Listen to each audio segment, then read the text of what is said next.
Hello students, good morning. It is your history period. The topic is Bolshevik. The topic is Bolshevik Party and Lenin.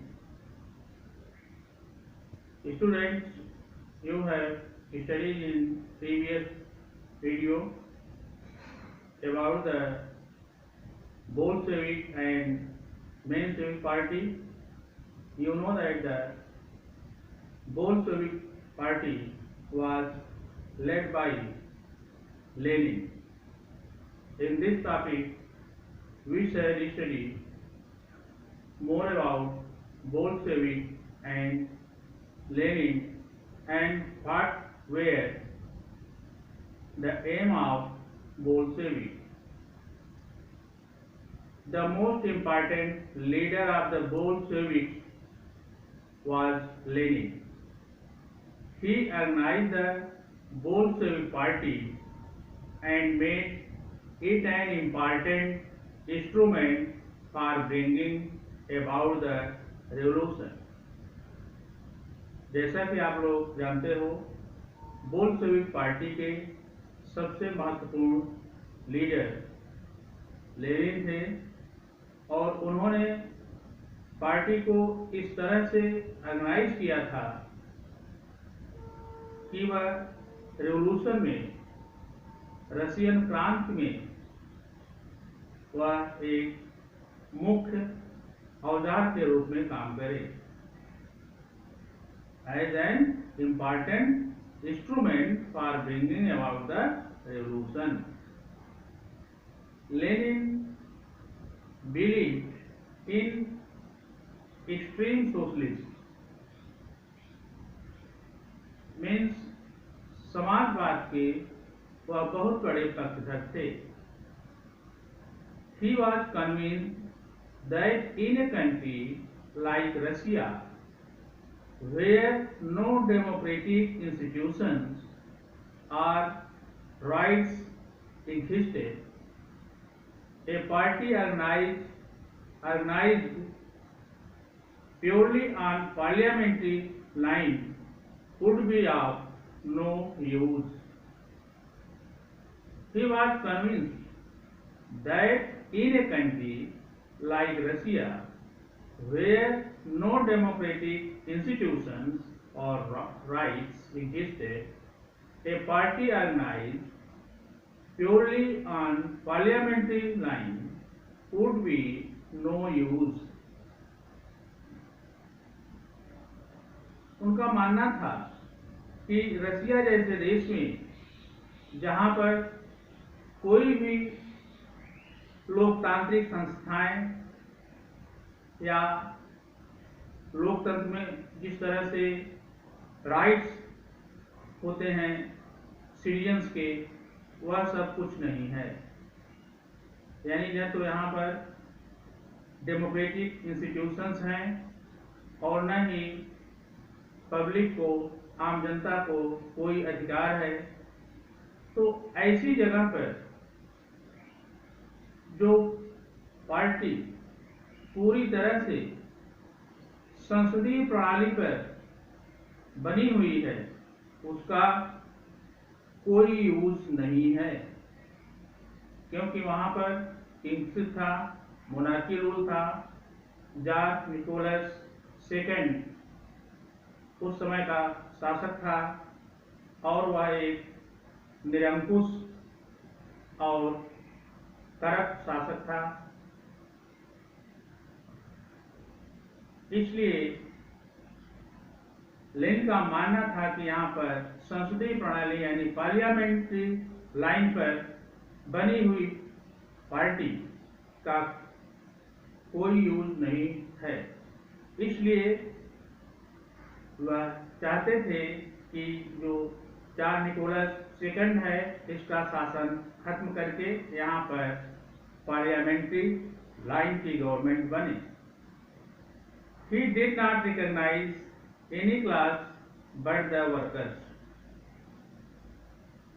वह किसी और वर्ग को मान्यता नहीं देते थे, बल्कि केवल वर्कर्स पर उनका ज्यादा ध्यान होता था, वर्कर्स पर और किसानों पर। He wanted that the members should strive for the resolution and abide by the discipline of the party.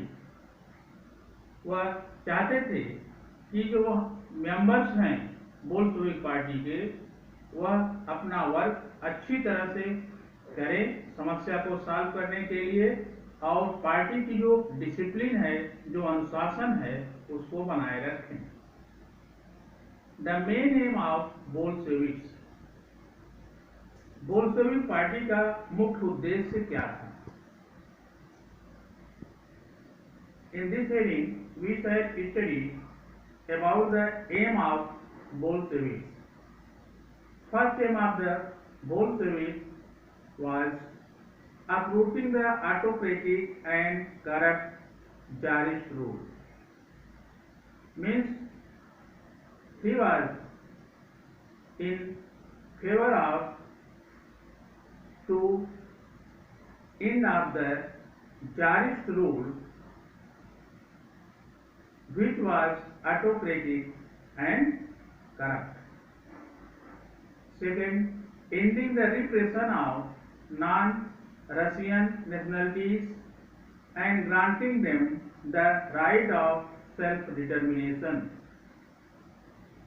Ending of the repression of non-Russian nationalities. Non-Russian nationalities means the people, those who came from other countries and lived in Russia from generation to generation, because they were repressed by the king and the nobles in Russia. That is why he wanted to ending of the repression of non-Russian nationalities, means the people those who came from other countries and live in Russia from generation to generation, and also he wanted to granting them the right of self-determination. Third, introduction of 8 hours working day in factories. उनका next M था, Bolshevik का next M था कि factory में, कारखानों में जो workers से 12 घंटा 15 घंटा काम लिए जा रहे हैं, 8 आवर्स फिक्स कर दिया जाए। उनका उद्देश्य था कि जो वर्कर्स फैक्ट्रीज में काम करते हैं, उनको 8 आवर्स फिक्स कर दिया जाए वर्किंग आवर्स के रूप में, इससे ज्यादा उनसे काम न लिया जाए। Abolition of feudal operation of the peasants. Abolition means ending of the operation of the peasant by the nobles, यानी जो सामंती दमनकारी नीति थी किसानों के प्रति, उसको समाप्त करना चाहते थे। वहां के सामंत जो थे, नोबल जो थे, वह किसानों के ऊपर दमनात्मक प्रवृत्ति अपनाते थे और उनका दमन करते थे। फिफ्थ एम है उनका following the principle of equality in land distribution. You know that at the time of Czar dynasty, most of the land was under the king and nobles' churches. Poor people had very less land. That is why the Bolshevik leader Lenin wanted to following the principle of equality in land distribution। इसलिए जो है Bolshevik के main leader Lenin चाहते थे कि जमीन का बंटवारा समान रूप से हो, किसी के पास ज्यादा, बहुत ज्यादा और किसी के पास बहुत कम न हो।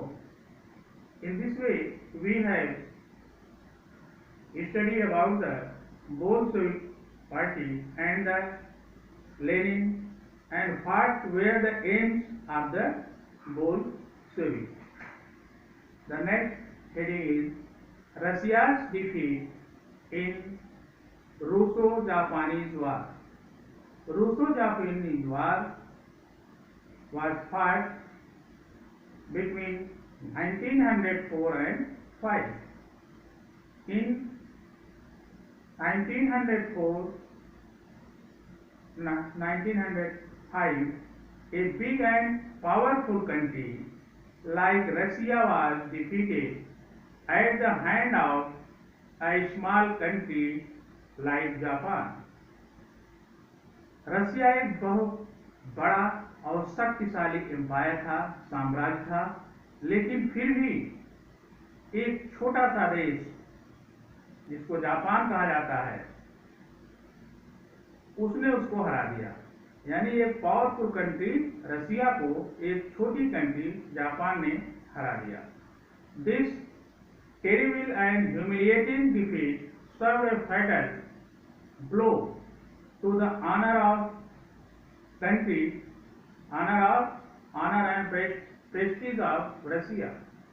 इससे क्या हुआ, रशिया का सम्मान बहुत नीचे गिर गया। यह एक भयानक चीज थी उसके लिए कि एक इतना छोटा सा देश रशिया जैसे पावरफुल कंट्री को हरा दिया। Anti tsar feeling began to rise among the masses.